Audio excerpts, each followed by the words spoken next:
Hi friends, అందరికీ నమస్తే. నేను మీ జనార్దన్. ఇక్కడ ఏరియా వాళ్ళని ఒక ఇద్దరు ముగ్గురు కనుక్కుందాం. మనం మనిషి అనేటోడు ఈ రోజుల్లో 100 ఏళ్ళు ఎందుకు బతకలేకపోతుండు, ఏం ప్రాబ్లమ్స్, స్టార్ట్ చేద్దాం వీడియో.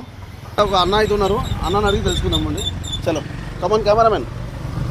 అన్న నమస్తే. నమస్తే. చిన్న సందేహం ఏంటంటే, ఈ రోజుల్లో మనుషులు 100 ఏళ్ళు ఎందుకు బతకలేకపోతున్నారు, ఏం ప్రాబ్లమ్స్ అయి ఉంటాయి? ప్రాబ్లమ్స్ అంటానా వెనకటి జమాన్లాగా ఇప్పుడు లేరనా? కరెక్ట్, ఇది కరెక్ట్గా చెప్పేవయ్యా. నమస్తే. ఇప్పుడు ఒక చిన్న డౌట్ ఏంటంటే, ఇంకా చెప్పలేక 100 ఏళ్ళు ఎందుకు బతకలేకపోతున్నారు, ఏం ప్రాబ్లం అయి ఉంటుంది?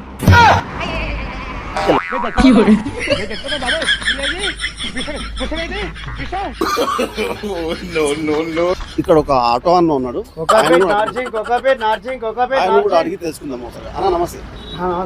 ఎంత జమానా లేక మనుషులు 100 ఏళ్ళు ఎందుకు బతకలేకపోతున్నారు, ఏం కారణాలు అయి ఉంటాయి అన్న?